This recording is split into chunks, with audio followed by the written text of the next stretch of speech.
Nation. Let's go. Let's go. Let's go, baby. Come on. Woo, DNVR Buffs Primetime. We are presented by Illegal Pete's, everyone's go-to spot for burritos, buddies, and beers. He is back? Man, it sure seems like it. Hell yeah, it does. It sure seems like it. I'll be the first to say, probably not the first, but one of the first to say, yes, Travis Hunter is back. Yes, finally. If he wasn't, to me, this injury, and let's be clear, I think everyone knows that I'm not a doctor. right. But to me, this injury is one of those ones. It's like it's either good or it's not. Right. If he was, you can't be like half ready, right? Like your liver, you can't just have a half lacerated liver and then be like, oh, I'll just go back and practice a little. Yeah. He's out there at practice. Shout out to Darius. I believe he was the first video out with it. Reach the People Media. Check it out. He's out there at practice, not in a non-contact jersey, in his silver jersey. And I mean, there's a highlight of Javon Antonio making a great play against him in practice, but like they're going full speed. Yep.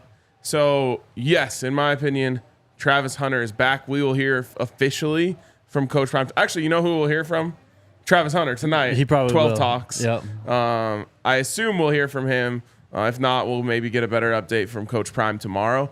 But I think it is fair to be excited for Travis Hunter to play on Friday night against Stanford. I just missed watching him play football so much. Oh, my God. He's amazing. And this isn't even just like the impact on the field and for this team. Just watching that dude go out there and ball. I mean, you talk about pure love for the game. Coach Prime's mentioned that repeatedly. This guy just loves to play football. And you see that when he plays. And just to have that presence back on the field, again, not a football standpoint, but just, you know, the guys love him. Coach loves him. And then to talk about the impact on the field, now you're full strength, basically. You can run this offense and this defense the way it's meant to be run now. Yeah. I mean, think about the way that we felt watching this team play against TCU and Nebraska. Yep.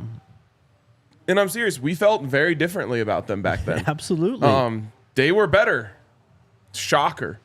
But I think a lot of people have just like conveniently forgotten about what we felt about that team. Not Buffs fans necessarily, but externally, I think a lot of people have forgot what that team looked like. Yep. They went and beat TCU as 21-point road dogs. Mm-hmm. And yeah, sure, if you were to redo that game again today, it would be a closer line. I still think TCU would be favored. Yep. They went and played amazing on offense and won that game. And then the very next week, they get Nebraska at home in what was probably their best game of the season. Yep. And buried them. Yeah. They're only 3-point favorites, won by 22. Yep. There's only one more quarter of football this year that Travis Hunter's played in. Well, and you saw it in the CSU game. Like the second half, it was like literally figuring yourself out without Travis Hunter. Mm-hmm. Exactly. So he is a transformational player. He is a generational player. Yep. He is a game changer. Any word that you want to throw on him when it comes to this football team, he is that. And so getting him back this week, if it happens, I'm confident it will obviously make a big impact. But just moving forward, knowing that, you know, he's healthy and is going to be a part of the stretch run for this team, the second half of the season for this team, means everything. Yeah, I mean, Stanford's coming off a bye. Just having him this weekend or on Friday to just get reacclimated. Who knows? Maybe he's on a pitch count or something, but just having him back on the field, that's going to be massive. And then after this bye, man, I mean, we talked about the beginning stretch of this schedule being brutal. This back half of the schedule is looking ridiculous. As it stands right now, 4 of the 5 teams after the bye, UCLA, Oregon State, Washington State, and Utah are all ranked. The other team is Arizona, who was so close to beating USC on Saturday night. Yep. So, right in time. Oh, I mean, yeah. Couldn't have been a second sooner. Would have been great to have him out there against ASU, to be honest. Sure. But obviously his health was the number one priority. The fact that he's out there today tells us that he is fully healthy and ready to go, and that is such a great sign. And we talked about this a couple times, but Jake, you know, we're only going to end up getting, so let's see, how many games will Travis end up playing this year? 8? 1, 2, 3, 4, 5, 6, 7, 8, if he does play on Friday. Okay. And then somewhere between 12 and 14 next year. Yeah. Well, we have a bowl game this year too. So That's add true. Another. 9, and then somewhere between 12 and 14 next year. That means, total we're going to get about 23, 24 chances to see Travis Hunter put on a Colorado Buffaloes uniform. And every one of them is precious. So, hopefully that's the only injury he ever has to deal with at Colorado, and we get to see him out there for all of the rest of the games. Because this is there's so much crazy shit going on right now in Colorado football that it's easy to just take little things for granted. But we will be talking about Travis Hunter playing in the Colorado uniform for the rest of our lives. We'll be saying, oh, yeah, he was a Buff. And we got to see him up close and personal at Folsom several times. And we got to see these plays that he made and these interceptions and these catches. So that's what I'm excited about, man. I'm just excited to see Travis Hunter play football because he's special, and we're only going to get so many chances to watch him do it for the Buffs. Yep, I agree, man. I missed watching him play football so much, and having him back on the field just at practice now. Him going straight across Omari and Miller. Those guys are battling it out. Just having him back on defense to, they've done well. Omari and Cooper's played really, really well, I think, the last 3 weeks. But now he is the number 2 guy. And Cormani's got a chance to, the pressure's not all on him again now. He can play as needed and kind of get back to just on his regular development path instead of having to be growing up real quick. Totally. And then offensively, this changes everything. He's Travis's Shador's favorite target. He's a matchup nightmare. He's going to demand a safety over the top. It changes everything. Absolutely everything. Yeah, and the offense is entirely different with him out there. The defensive impact will be huge. In my rewatch, we'll talk about that in a second, but I was actually fairly happy with the defense. But the offense will be transformed when he is out there. It'll change every single thing about the way defenses have to attack this Colorado offense. And ASU threw a lot of man blitzes at CU. They're just like, you know what, just tee off. And unfortunately, man, they got home so easily on those. But, there's that one where he throws it to Omari and Miller in the slot. And, it's just out of the reach of him. But, that's going to be Travis's matchup. Slot fade. Shador's putting it up there. That's a touchdown. Well, go back to the Nebraska game and the TCU game and look at how many times they use Travis to kickstart a drive or try and bail them out on third down. He is the guy for Shador. He is the guy that he looks to immediately. He doesn't care who's lined up against him. It's like, all right, Trav he's playing press. We're going over the top here. That's just where he's looking. It's a beautiful thing. It's going to be fun to watch. I cannot wait. Do you think that Zay Weaver end around touchdown was a Travis play? Yeah. That was a great play. Great call. Shout out to Zay, though. We'll talk about Zay. Let's do it now. Okay. Shout out to our friends over at Kind Love. Kind Love's one of the OG dispensaries founded out here in Colorado. They are amazing.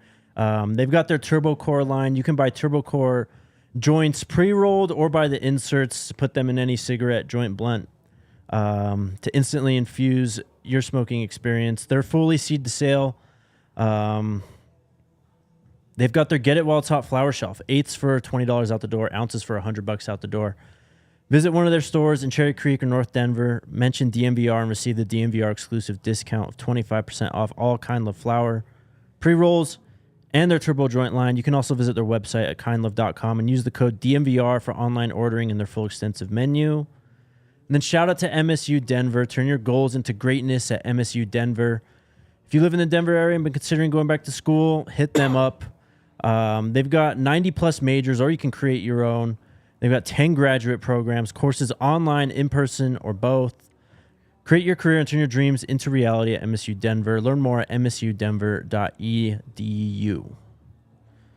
All right. Takeaways from ASU. Well, from the rewatch. You wanted to start with Zay, right? Yes. Just a winning performance. Yes. this is one of those ones that is like a do you know ball test. Because if you do, you know that Zay Weaver had a winning game on Saturday. And the reason I say that is because his stats were extremely paltry. I think he ends up with like 2 catches. I'm pulling it up right now. His stat line was 2 receptions for 17 yards. Yeah, that's what I had in my head. 2 catches for 17 yards, 1 run for 1 yard, a touchdown. Yep. And if that's all you looked at, you said, yeah, Zay Weaver didn't have a good game. But the touchdown was big. Yep. The catches were big. They were big on those drives. And then, of course, arguably one of the plays of the game is the return that he has. No question. And unfortunately, he's one block. I mean, Shiloh's in position, and I think he just underestimates the strength of the punter because he just kind of gives him a little shove. And if he just put him in the ground, that's a touchdown for Zay. And I you're as Shiloh too. I don't think he realized that there was no one left. If he did, he would have just gone right through him. But that could have been a touchdown in the game, and it was just that's one of those things that it's not a box score game. It's just a winning game. Absolutely. I think there was a play. Was it the fourth quarter? There was a third down. Shedeur threw it to him, and I think it was just a good play on the DB, but it was kind of behind Zay as well. That could have been a massive third down to get them into. Yeah, it was broken up. Started the fourth quarter. Could have been a massive play to put them in position to just extend the lead. Like, we would have had to have a last-minute drive by Shedeur. Yep. There were some missed PI calls in this game. Oh, my God. They didn't call PI once until that final drive. Yep. Or the second to last drive, I guess, for ASU. Which one are you talking about? When they were driving down the field to tie the game. Oh, yeah. That's the only time they called holding. I don't think they didn't call holding at all on the coverage side of things. It's the only DPI call the entire game. Crazy. And they were all over. I mean, the one on Jimmy Horn early in the game, again, another slot fade. Yep. It's one of those, the announcers say that's an underthrown ball. To me, it's a perfectly thrown ball because 9 times out of 10, you just get pass interference in the end zone there because the corner's just not looking back at all. And he did something that they get you for. Before this play, I would have said 10 out of 10 times. Now I guess I'll say 99 out of 100. Yeah. He put his whole arm right across Jimmy's body without looking back. Yep. No call. And the one to Zay is a little more like, that's just good hand fighting in the end zone. Yeah. But another one that gets called often because neither time did the defensive back look back towards the ball. The most egregious one to me was the Dillon one. Oh, yeah. On the third down on CU sideline. Yep. Yeah. You can say the ball was underthrown. It was. But the guy, he was holding it all over Dillon before the ball even got there. That is defensive pass interference. All day. And I think they must have had a conversation before the game, like, we're not calling that today. I mean, at least they were consistent. Yeah. It wasn't favored to one team or anything. It wasn't like only third downs or anything. Can you remember times, though, where they could have and should have called it on CU? There's one I do remember on Omarion Cooper. It was a third down. Kind of across the middle of the field. He kind of grabs the guy's shoulder. From the backside? Yeah. Okay. He should have been called there. My next takeaway, well, kind of just going through the game. That first drive with the crossing routes, it was really only 2 crossing routes that got them. The first one just looked like a miscommunication in zone coverage between Cam and I think it was Bentley or one of the linebackers. Just someone just misunderstood the coverage. And then the second one, Cormani just got flat out beat across his face. That just can't happen. Yeah. Twice on the same drive. Yeah. It's funny because he wasn't out there for that CSU game when obviously it was such a big issue. Yeah.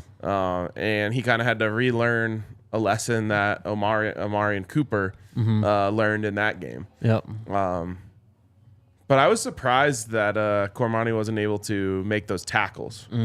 Like he got crossed up pretty bad to the point where he wasn't even in the play after he made the catch. Yeah. Can I just circle back on Cormani? Yeah, go ahead.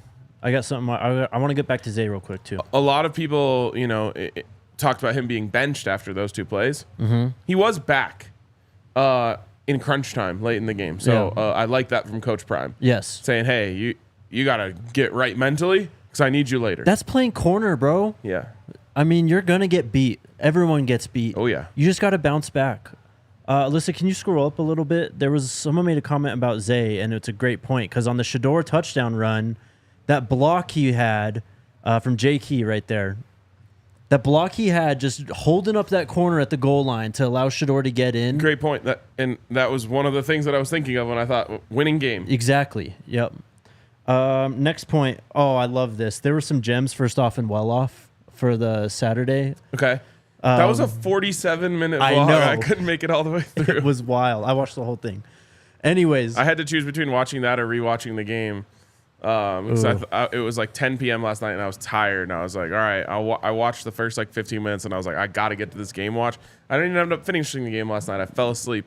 Had to finish it this morning. I mean, they say we're twerking on Mondays, but this is what I need Mondays for. Yeah, to rewatch the game and watch all this stuff so I'm caught up. Anyways, the first field goal ASU attempted, Carter Stoutmire, decent jump. And he kind of runs into the kicker a bit. They start shit talking. Carter comes back on the second field goal attempt and blocked it. Oh. How satisfying that must have been for him, man. That is beautiful. I love it. And then just the gems from well off. The coaches on the Zay punt return, you could see before he even catches the ball, someone goes, oh, we got a punt return. We got a punt return. And he breaks around, and there he goes. I love that he got to put his speed on display a little bit because it's not something that I think people necessarily associate with him. Yeah. And then the last one was Shiloh shit talking at the end of the game.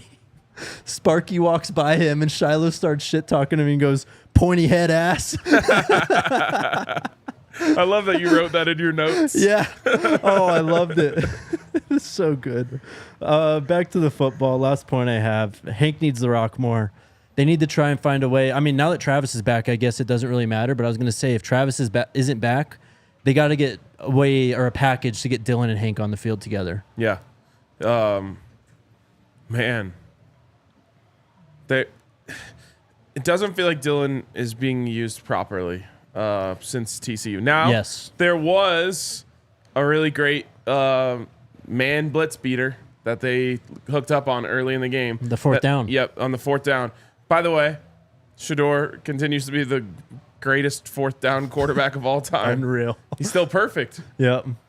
But I don't know. At times, it's like they are doing it right? They called up a screen for him. That worked. They had another one that would have worked if the pressure just didn't get to Shador a little too fast where he airmailed it. They're doing that little toss toss out of the thing. shotgun, which I love. And it's actually a read option, I believe, because there's one time where Shador kept it. But then at other times, it just feels like we're putting Dylan out there just to put him out there. Yep. And trying to run him up the middle, I guess, as like a show to the defense that you're willing to do it. I just don't think the defense is at all. They don't care. Yeah. Great point. I think they're trying to do it as like a tendency breaker type of thing. Yes. And while we're on that, I have given Sean Lewis credit when I thought it was due. Mm-hmm. And I think there's also room for criticism when it's due. And it just certainly wasn't his best game. Yep. And for whatever reason, he's not getting into a flow early in the game. And calling plays really is that. Like, it's like being a jump shooter. Yep. Like, you see one go in, and then the next one feels a little better, and you start to feel yourself. But we complain about these slow starts. A lot of it has to do with the play calling. Yeah. And so, got to be better in that regard.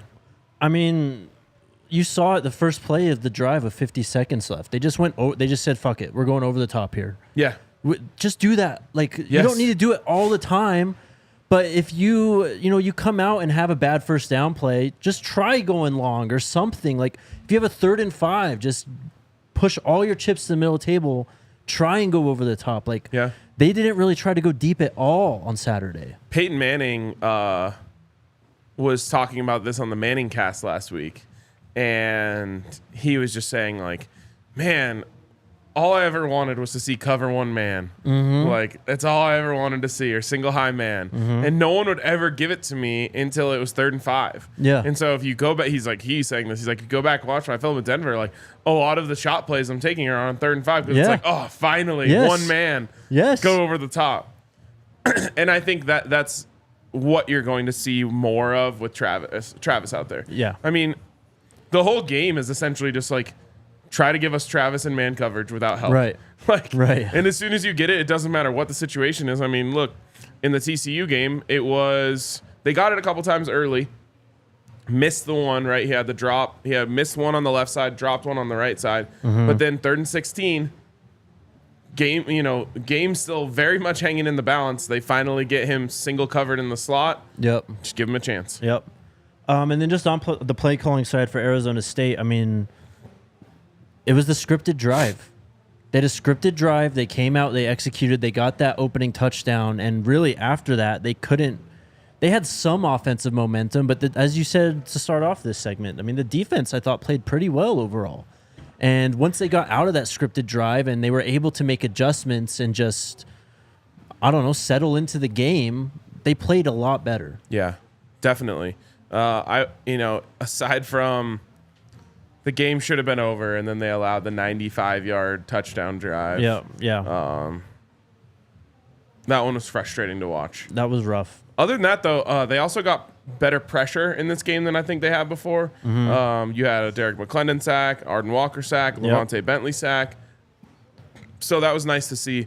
Here's another note for me because I should have added this on as a tack on to the criticism of Sean Lewis. This, I think, in terms of the talent on the other side, was arguably the worst game for the offensive line. Yeah. I mean, there were multiple plays where they weren't even getting fingers on guys before they were hitting Shador. Yep. And the rewatch, it was like 10 times worse to me than I remember it being during the game. Sometimes during the game, you're like, I don't know, you're so in the moment that you're just like, oh, that's a bad play. When you're watching it on TV, you're like, for me, for some reason, I feel them stacking more. Yeah. And I was just like, wow. Yeah. There's like whole drives that just have no shot of getting off the ground because the offensive line was just whiffing. Right. Well, and Travis helps with that too. A lot of people are saying the offense is limited by the bad protection, but it's like you hit 1 or 2 deep shots, they're not going to pressure as much. They're going to drop back in coverage. They're not going to be able to stack the box. Yeah. So it just helps out everything. I mean, getting Travis back literally changes everything. Everything. He's the best player in the country. Yep. Arguably. And he's definitely your best wide receiver and your best corner. Yep. So any team that loses that guy or loses those 2 guys is going to take a huge hit. You take the best wide receiver and the best corner off any team in the country, they're going to take a step back. Yep. And so getting him back will make a huge difference. And I think there will be some debates. Like, there's a chance that Colorado plays so good with Travis Hunter that there are debates out there about whether they would have beat USC, whether they would have had a better chance against Oregon, because everyone's like, oh, this is what this team really looks like. Yep. Last thing I have, just shout out to Jimmy Horn. I thought he played a great game. Only 5 receptions for 49 yards, but just some clutch catches, man. I think he had at least 2 or 3 third down conversions. He's we don't talk about him as much as some of the other wide receivers. He's had a fantastic season so far. He's just been so clutch. For sure. For sure. Do you have anything else? Yeah, one big one. This easily could have been my big takeaway after the game. This was a big resiliency game. The 2 stars of the game are Javon Antonio and Alejandro Mata. Yep. What do those guys have in common? They've both seemingly been passed on the depth chart at points this season. Early in the season, it looked like Jace Feely had taken the job from Mata. Well, guess what? Feely misses. Coach Prime's on the sideline saying, man, Mata wouldn't miss that. Yep. So he gets his chance back. He goes out there. He hits a 43-yarder and then the game winner, both right down the middle. And I just love that response to getting your opportunity back after it may have looked like it was taken. Now, Neely had always told us it was more about hash marks and this, that, and the other. Right. I don't think it is anymore. Now, if you needed a 55-yarder at the end of the game, you're obviously turning to Jace. Yeah. But as of right now, I think that Mata is your kicker. Absolutely. Then Javon Antonio. It did not look good against USC. Basically got benched. And got benched for Omarion Miller. And went out there and made the most of that opportunity. And looked like it was over for Javon Antonio. In fact, the conversation was about him moving to tight end, which maybe that's still an opportunity, or maybe there's certain sets where he can play the tight end role. But he gets to go out there and, didn't really show much in the game. Finally, Javon Antonio's called on in a big, big moment and makes the play. Probably should have scored a touchdown, but doesn't matter. He makes the play. They run the clock. They hit the game winner. So to me, that's individual for sure. I also think it's a testament to the coaching, having these guys all understanding and knowing, hey, when your time comes, be ready because it will come for you. And it's just like the freshmen the week before, but it's different, right? Now this is veterans who looked like, they were getting passed up for younger guys who now get recalled upon and they're ready for it. So now you've seen it from both sides of it, and I think that's awesome. A few more things, actually. I thought Omari and Cooper had a great game. He had 2 pass breakups. And then the Bishop Thomas hit on the kickoff after they scored. Did you see that? Oh, yeah. That guy is so goddamn athletic. And just a crazy person in the best way. He's insane. He could literally play like tight end or... So on that Zay end around, they ran behind Cokes and Bishop. I love that. Well, I love it because those guys are dogs. Yeah. I hate it because it tells me they don't... I know. They trust them more than the other guys to go lead that play. But it is cool. I love, it's cool to see some defensive guys get some offensive shine. Yeah. But all right, that it? Bishop, crazy. Last note I had here is just late in the game. It was actually after the Zay punt return. They have a 3rd down from the 40-yard line. They have Hank on a little, like, I would almost call it like a skinny wheel. Yeah. It's like on the hash mark. And Shador, just a perfectly layered throw. Like, it just doesn't get any better than what he did. And it's not anyone's fault. Hank just gets popped right as he catches it. Ball comes out, almost intercepted. I wanted to talk about it because it was just like the game's over if that play is completed. And it's a nice play by the safety. Hank maybe he can just catch that and drop. I don't know. But it's like even that is Shador making the clutch throw. Biggest play of the game in that moment. He puts the ball perfectly on the money. Yep. Yeah, man, he was so good. Only 26 of 42 for 239 yards. Still completed 62% of his passes, though. Yep. Never put the ball in harm's way. Never does. Yep.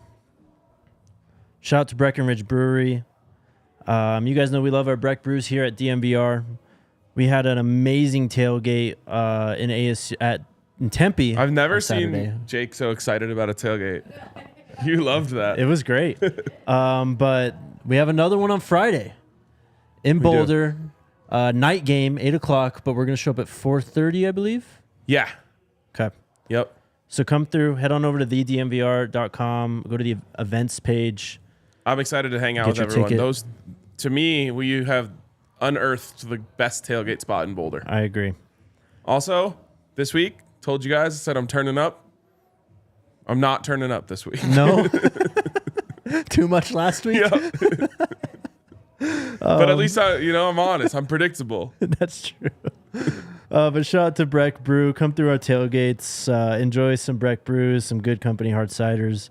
Try out some of our other favorites, Mile High City Golden, Broncos Country Pale Ale. If you can't make it to our Broncos watch party this weekend, or on Thursday, sorry, they play the Chiefs on Thursday night. Yep. Head on down to the Breck Farmhouse in Littleton and check out their beer locator at www.breckbrew.com to find a beer near you. And then shout out to Backus and Shanker. You guys know the deal already. If you get hurt, they are here to help. They've been helping Colorado families win for 25 plus years. They've won over $1 billion for their clients. Hit them up. They got multiple neighborhood offices in Denver, Aurora, Englewood, and Fort Collins. More than 30 lawyers and 100 people on staff. Backus and Shanker help with all kinds of injury cases where you weren't at fault. Car accidents, motorcycle, rideshare, pedestrians, trucks. Even if you're injured at work, if you need to sue, smash the 222-2222 to find out if you have a case for free. Backus and Shanker wins. DCB said RK was turned all the way up. I said I would be. I love it, and then I did. And I had a blast. Honestly, you did pretty well because I couldn't really tell.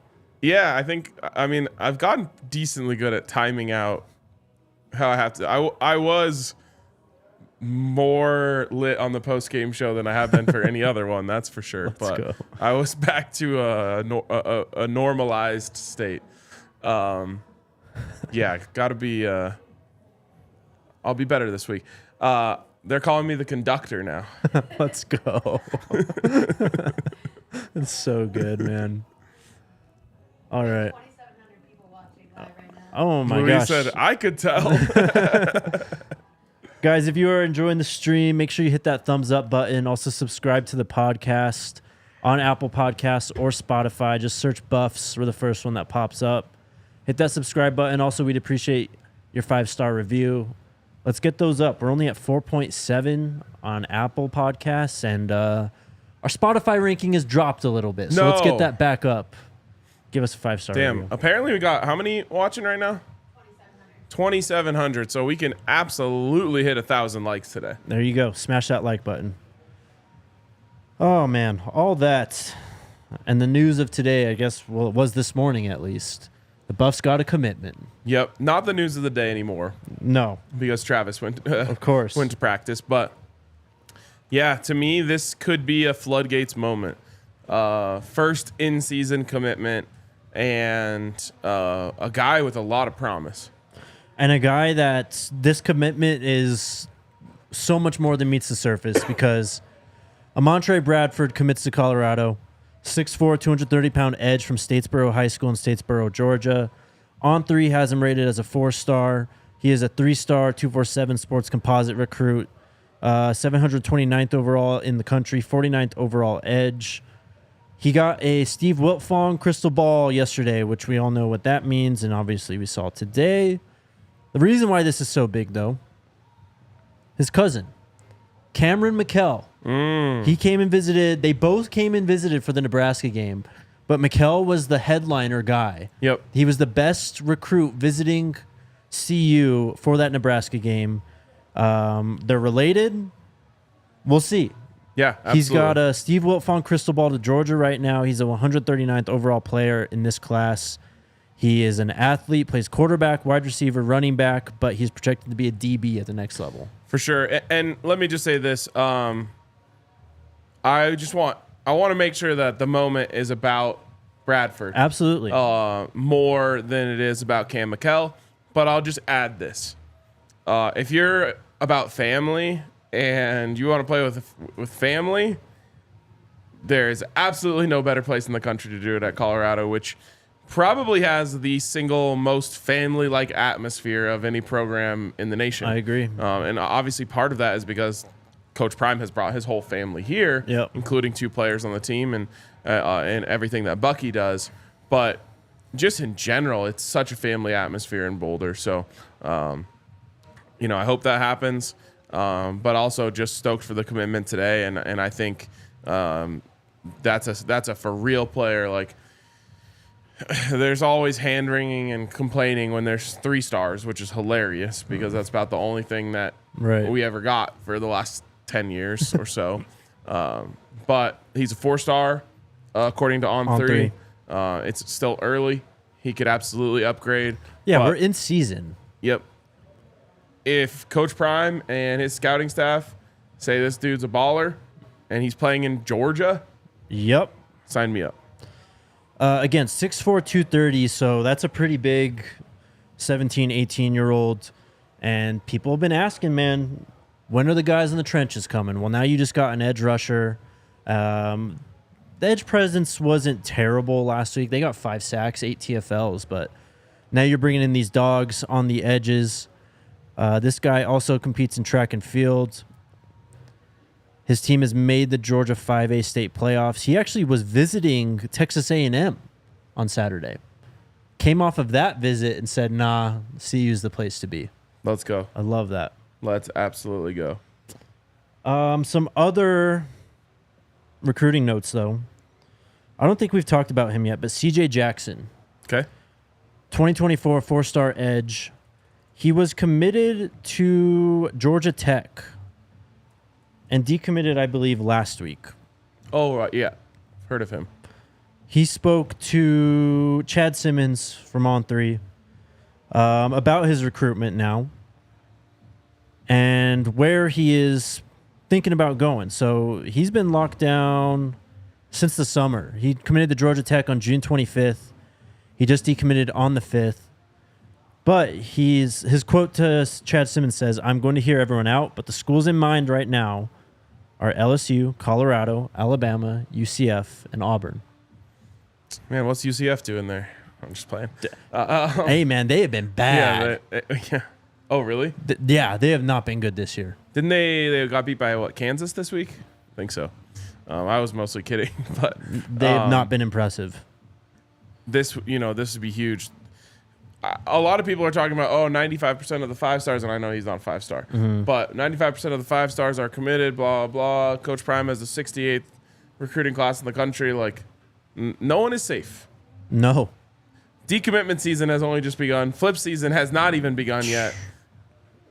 Just stay tuned. Yep. Is what I will say. Not to dog on them too much, but UCF is already 3-3, 0-3 in the Big 12. Whoa. Yeah. With losses They'll to probably have some decommits coming too. Yeah, with losses to Baylor, Kansas State, and Kansas. But so the Buffs are in the mix for CJ Jackson. Probably the biggest Pac-12 recruiting news that happened was Elijah Rushing, the 5-star edge who just committed to Arizona, I think right before the season, has now decommitted. Now, I think Oregon is the team to watch out for here, but never say never with Coach Prime here. You never know who's going to be rushing the passer in black and gold. Jesus. Yeah, I mean, obviously Oregon is the favorite, but give him a chance. Just give Coach Prime a chance, Elijah. He is a 5-star, 26 Yeah, overall player in the class, 3rd overall edge, 6'6", 251, from Tucson, Arizona, so not going to his home school. Wilt Fong did give him a crystal ball to Oregon, though, on Saturday. Yeah, and Sunday. I've been trying to interpret the drama from Arizona fans. Obviously, they don't get very many 5-stars. Right. He's a Tucson kid. Yep. Who originally commits to Arizona and then is moving, but it sounds like, I don't know, all the fans are saying they didn't do enough to cater to him and this, that. They weren't playing his friend enough, and Yeah. it's hard to watch from the outside. Yeah. And then a few more things. Josiah Booker posted a photo on Twitter. He unofficially visited Colorado on July 26th, but I think it's him in uniform saying "Sco." There we go. 247 Sports Composite 3-star from Sarasota, Florida, Booker High School, 5'9", 150. He is a speedster. 11:48 in the 100-meter dash. Also does a long jump, so watch out for him. And then finally, so I went and did a hit for Sirius Radio on Friday. And one of the questions they asked me was, so what's going on? Because this recruiting class is only ranked 75th in the nation right now. I thought all these kids were supposed to start coming. They're coming. Yep. CU is up to 68th now. We had just go look at the visiting lists that have come through. As you mentioned, it's not even flip season. It's literally just the beginning for them. It's Also, just the start of recruiting. look at the class. It's just really small. Yeah. And I think that's bad design. I don't think you're going to see this be a top 10 class when all is said and done because of its size. Now, maybe we're able to look at average star rating and it'll be ranked higher. But Coach Prime is going to get so many transfers. And I've been talking about this over and over again. Starting level players are going to be leaving big time schools to transfer and play for Colorado to protect Shedeur Sanders, help him go win a Heisman, to play with Travis, to rack up sacks. Exactly. You're probably going to see a really high level safety come in, I think. So Boo Carter buzz is picking up again. Yeah, exactly. Corey Phillips posted 2 photos today. So more than half of the commitments so far are 4-stars. Yeah. Just keep that in mind. It's not the program is not yet in a position to rely heavily on freshman recruiting. Still going to be heavily on the transfer portal. Yep, absolutely, man. The portal opens after the season. Can't wait to see what Coach Prime does there. I think that's all I got for recruiting. All right. One final shout out to our friends over at Game Time. Tickets are sold out, guys. The only way to get into the doors and watch the Buffs live this year is through Game Time. Not just the Buffs, though. Any game, concert, event, whatever it is, make sure you check them out and get your last-minute tickets at the lowest price, guaranteed. Do you have ticket prices for Friday? I am. Yeah? So far, cheapest way in is $248. Wow. Yep.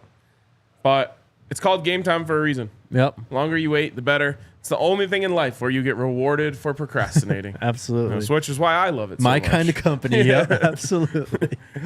So keep an eye on Game Time all week if you're trying to go to the game. It'll get better. Friday night game against the Stanford Cardinal. It's family night. Wear your gold. Get in the door with Game Time. Download the Game Time app. Create an account. Use the code DNVR. You'll get $20 off your first purchase. Terms apply. Again, create an account. Redeem code DNVR for $20 off. Download Game Time today. Last minute tickets, lowest price guaranteed. By the way, we have gold shirts. We do. They're dope. Here at DNVR. They are loved by many. Not me. Because I don't love gold. But if I did, I don't love the gold shirts. But if I did love those gold shirts, I would love that one because the design is fire. Don't listen to him. You'll They're just sick never shirts. see me wearing that color. That bottom right shirt, though, That's your go-to. that's my game day shirt. I love that. I love that because you can rep without repping. Exactly. That's why I love it. If there's ever been a shirt that's like, that's kind of toeing the line, that's it right there. Is that for real? Capwise just said Tyler Childers in Folsom next summer. That'd be fire. So there you go. You can get your gold shirts. Maybe I'll see if we can bring some to the tailgate. Be a good idea for people who don't have them. You can also always come pick them up here. And I'm going to ask before we leave here today if we can tweet out like, hey, if you order it by Tuesday and you live in Colorado, we can have it to you. Otherwise, we'll bring some down. Yep. I have like a gold jersey. I might wear it. Do you think they wear like gold jerseys or something this weekend? Oh, that would be so sick. That would be sick. I don't know. By the way, I don't know if we talked much about this in the post-game show, but the helmets were unreal. Fire. They looked even better on TV, which is really where they need to look Yeah. the best. Best uniforms besides week one were last weekend. I really loved the silvers. Everyone else The calls them silvers gray, were but fire. I call them silver because silver is actually one of our colors. I don't know. Last week's were just chef's kiss. I'll say that. I'll agree. These ones were the second best. Week one was like untouchable. The more like we get from that game, Yeah. that was just such a moment. It really was. In like every like regard and facet, man. The uniforms, the way they played, the outcome, everything. Yep. We're at 714. I really think 1,000 is in the cards Let's today. go. Smash that like button. Let's get 1,000 likes. All right, what's up, chat? Oh my goodness. All the super chats. The chat is here. Strib says bag of chips, $5, bottle of water, $10. What WTF ASU? RK and Alley helping to create lifelong memories and a forever buff. Priceless. Come back in January for basketball and drinks are on Caleb. Let's go. Yeah, me and his son were having a blast. I love that. I saw the picture on Twitter. That's awesome. The picture man. was terrible because I was just on my phone. I was like, this picture does not demonstrate how much fun we were having. RK children. I swear. Allie has videos. We were having a blast. The funniest thing is, he can correct me if I'm wrong, but I asked Allie. Allie also said I'm right about this. I usually, can get a little profane during the game. Yeah. But everything I said, Lil Caleb was repeating. So I was on my best behavior. I was like, I think I might have kept it to one or two curse words the whole game.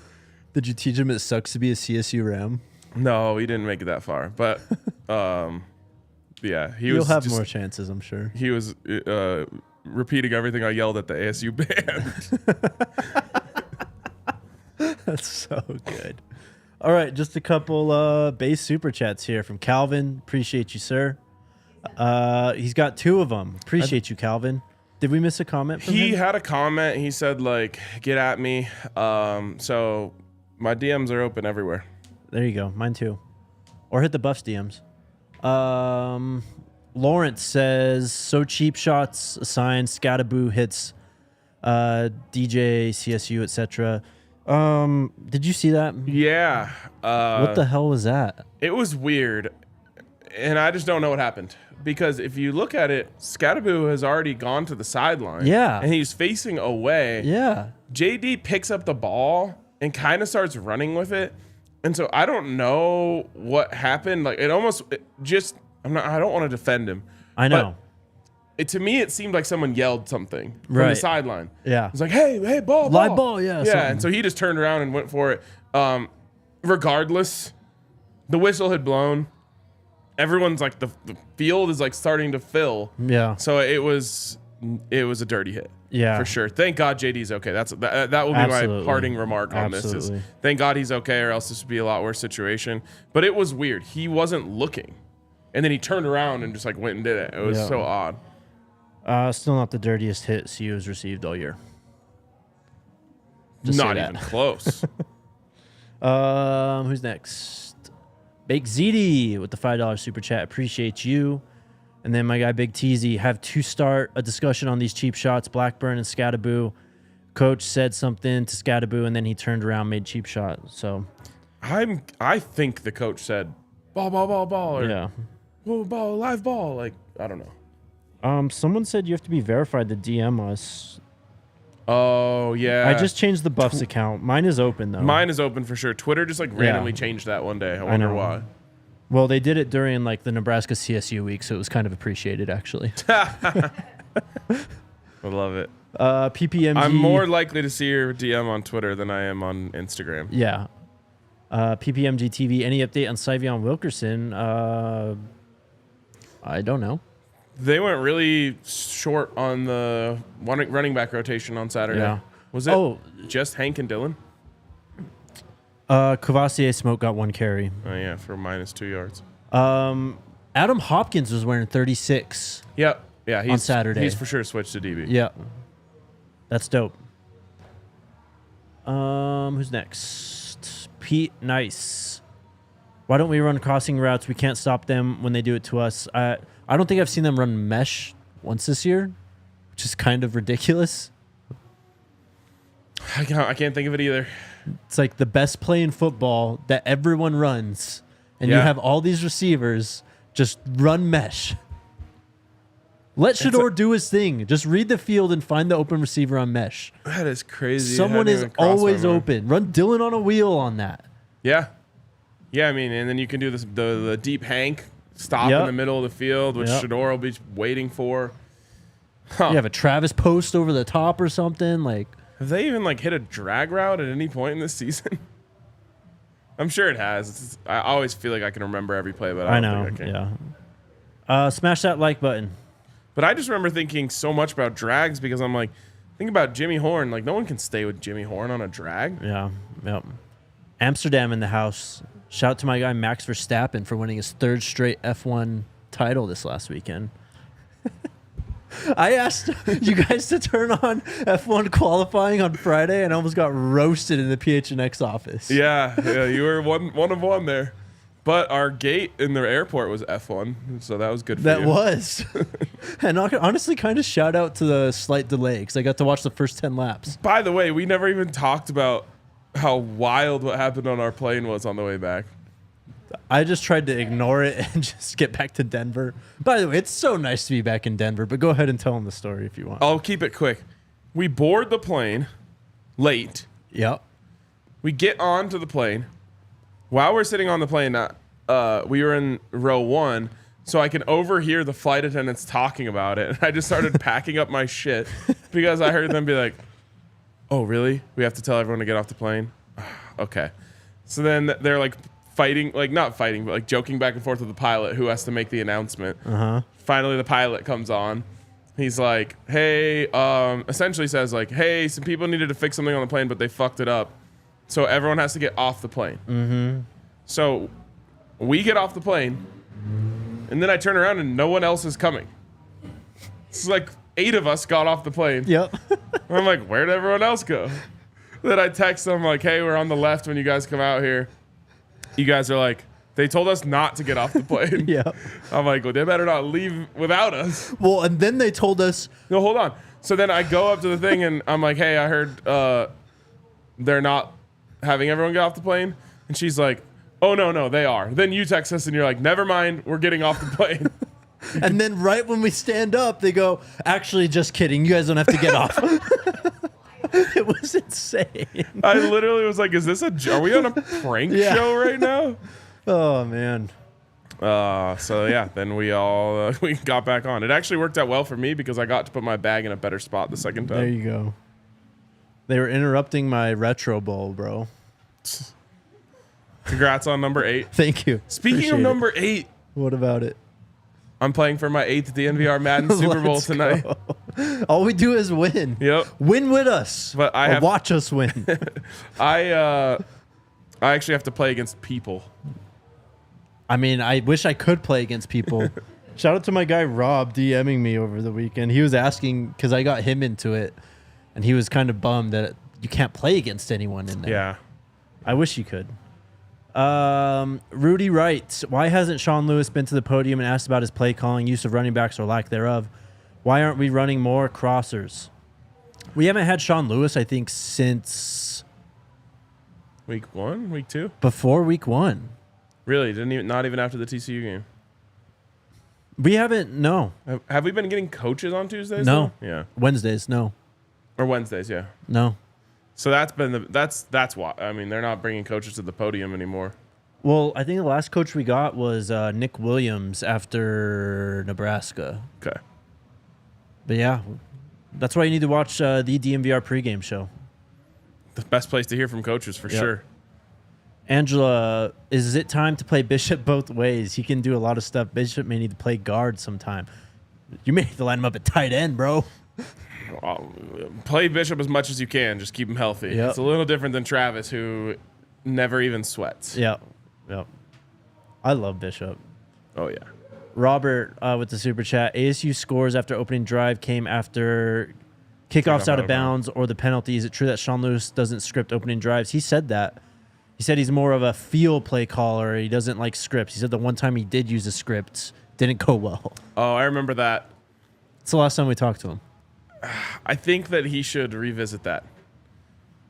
Because all of the best play callers in the NFL script the opening drive. Yes. Yeah.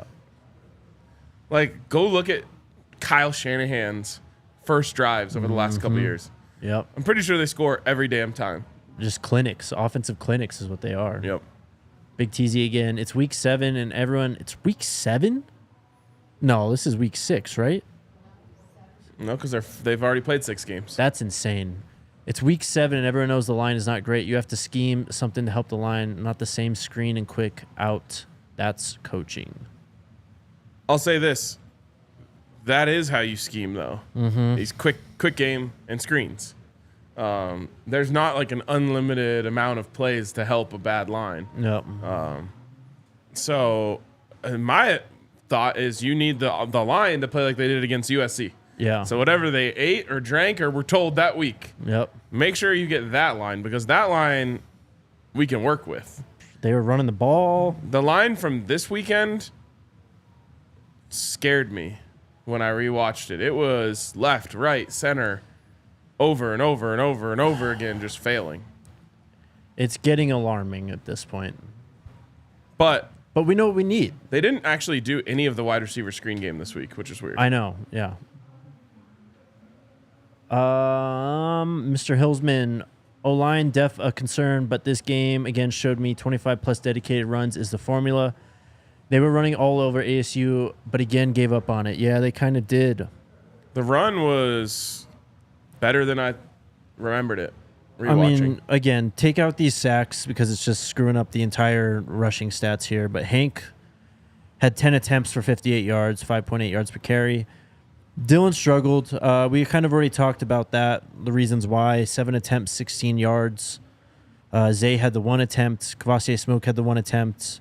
Only 30 runs for 56 yards, average 1.9 yards per carry. Of course, that averages in sacks. Yeah, that includes the sacks, so that doesn't matter. Which was 5 sacks for 48 yards. Yeah, so you take a whole 48 yard. That basically erases Hank. Yeah, I mean, Shador had a 16-yard touchdown and multiple yard runs down the field. He ends the day on minus 17 rushing. Yeah. I don't want to see Hank finish 10 carries, 58 yards again. And what I'm saying there is if he's averaging damn near 6 yards per carry, and that's not boosted by like one big run. No. His longest run was 13. Yeah, exactly. He's consistently getting those chunks. If he is averaging 6 yards a carry, he needs the ball more than 10 times. He was also good catching the ball. 4 receptions for 23 yards, only a long of 8, too. So, yeah, he's just churning out yardage. Yep. Hank's a dog, man. I told y'all. Hank's a dog. Yep. He can play, man. And there's a couple plays in that game. One where it's him and another guy right at the sticks. He can go around him. He's going to get the first down. Yep. He just decides to run right over the guy, which I love. And then it's 3rd and goal from the 10. He catches a screen and is just like juking, spinning, stiff arm, broken tackle, gets all the way down to the 1 to set up the Zay touchdown. Yep. Also, shout out to Mike Sanford. He keeps on pumping up Hank, too. Yeah. Yep. I have a feeling Mike Sanford's going to be a guest on this show soon. Man, I hope so. All right. Will we have a tailgate at UCLA? Pastor Corica asks. We are working on it. Okay. We're looking into it, working on it. It's a little different setup, the Rose Bowl is, than what we're used to. So we're trying. Yep. Especially because the ASU tailgate was so successful. Yeah. Banger. We sold it out. Everyone had a blast, it seemed like. It was cool hanging with everyone. And we put it together pretty quickly. So we're going to try and do the same thing for UCLA. Shout out to Pastor Smith, too. He followed me on Twitter. Hey, there you go. Rose, what does a crystal ball mean? That is from 247 Sports, the recruiting service. That's basically like their prediction for it's a good commitment. Branding for predicting someone to go to a school. Yes. They've got a whole like degrees thing with it. It's like 1 to 9. Everyone I see is always 6 or 7, though. Why do they complicate things so much in 247? I don't know. Like, all of their player ratings confuse me. It's just like, can we just have everything be a scale of 1 to 10 or 1 to 100 so it'll just make it make sense? I know. I trust them more than the other ones, though, I tell you what. Stribs again. RK dropped a few F-bombs, nothing terrible, and luckily Caleb hasn't added to his vocab. Tell Ali to send me those videos. Let's go. A few. See, I remember 2. That's a couple, in my opinion. That's not bad. You could have been a lot worse. Even if it was 3, that's like maybe 10% of my normal output. True. Line Walker robbed of time before half as clock stopped twice for ASU. I still honestly don't really know the clock stopping rules at this point because they changed them. It's only inside 2 minutes. Super chat from Reef. As Jake has said before, some of y'all need perspective. CU is 4-2 with the lack of consistent O-line production and lack of O-line depth. 100%, bro. Already surpassed the season win total. Travis was hurt during that time. Shador is balling. I mean, we knew Shador was great, but he's surpassed expectations to this point. The young guys are coming along. And the momentum on the trail is just starting to heat up. The portal's not even open yet. Like, the best is so much further ahead of us. I'll say this, and while you guys are getting us to 1,000 likes, I think we need 15 more. Let's go. I'll say this. I think that what Shador Sanders is doing for the Colorado Buffaloes is the single most impressive thing that any player is doing at any school in the country. Yep. And because of that, I hope the Heisman voters understand this. Because it's rare, honestly, for even if they finish with 2 losses this year, you often don't even see Heisman winners with 2 losses. 2 is usually about the max that you see normally. What Shador is doing not only should be that impressive to the Heisman voters, But I know for a fact NFL scouts are looking at this and saying, this is actual tape that I can evaluate because this is what it looks like in the NFL. What Caleb Williams does is amazing and incredible, and he's still going to be the number 1 overall pick this year, don't get me wrong. Yeah. But it's harder to evaluate his tape because he's throwing to guys who are wide open all the time. He's playing behind a very good offensive line. Yep. And it changes things. Shador's tape looks like what rookies deal with in the NFL. Yep, literally. Under constant duress, having to make, incredible plays, having to thread the ball into tight windows with less separation. So I know NFL scouts are falling all over themselves for this, and I think that the Heisman voters should understand what he is doing to me is the single most impressive thing that anyone is doing in the country. Absolutely, man. He was at the Broncos game yesterday, too. Who was? Shador. Oh. Up in the suite. He's having fun there, huh? There's a photo of him. One of the few. There's a photo of him standing in front of the Broncos logo, and it is just...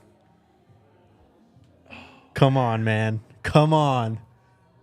Damn. Come on. Need it. Need it.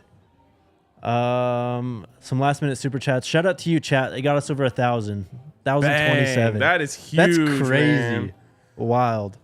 Mr. Hillsman. They're trying to make us do more Monday shows. They are. CU averaged 4.3 yards per carry this year, looking at dedicated runs only. In my opinion, O-line is more running O-line.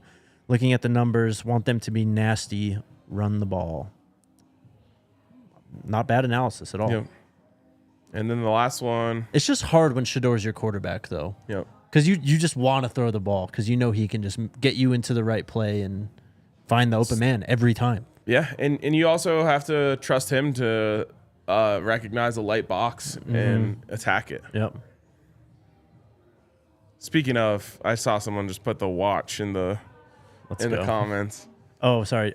Jay Brown with the super chat. Antoine Hill Jr. That's it. That's the comment. All right. Antoine Hill Jr., 247 Sports Composite 4-star, 68th overall player in the 2025 class, quarterback. Okay. The pearl clutching over Shador is some of the softest shit I've ever seen. It's hilarious, man. But and I'll just make this point because this has already been hashed out over and over again on social. But I'll make this point that I made to you guys yesterday in the car, which is that I really think sometimes that people forget, like, they're just college kids too. Yeah.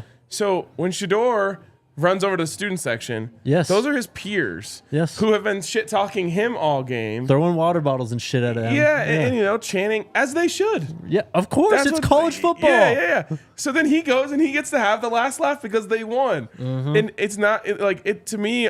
Sometimes I just think people, because he's like a celebrity, people forget that he's like a college kid interacting with other college kids. Right. If you saw this in a high school game, you would think nothing of it. Because they like go back to school the next day and like those are their peers, or they go to a party that night and they run into those people. Like, this is what college kids do, and it's part of what makes sports fun. And I had one ASU fan, an ASU student, tweet at me, and he deserves credit because he was like, "I don't get what everyone's mad about. Like, we talk shit to him the whole game. They won, so he got to come in and give it to us." And like Shador's like laughing and smiling the whole time. Just look at the people who are bitching and complaining. It's the same people that bitch and complain every week. It's the same people that hate Coach Prime. They hate Shador. With a selfie in their car with sunglasses on. Exactly. Yes. No Blue Sox today, Jamel. The Waddy Way says the Blue Sox are never coming back. I promise you guys. I'm bringing him on. I'm wearing him tomorrow. All right. The Waddy Way says, "Happy Canadian Thanksgiving to you guys. Happy Canadian Thanksgiving to you, brother." Hell yeah. All right. Is that it? Yeah. What a show. That was a good show. I kind of like doing shows on Monday. Sorry about it. I'm not opposed, but you're not getting cut-ups. I don't get to watch the whole game. We'll talk about this later. All right, guys. We'll be back tomorrow. Coach Prime speaks tomorrow. Are you here tomorrow? No. RK's not here tomorrow. Someone will be sitting here. Nope. Find out who. Let's go Buffs. Let's go Buffs. We all silly like the mayor.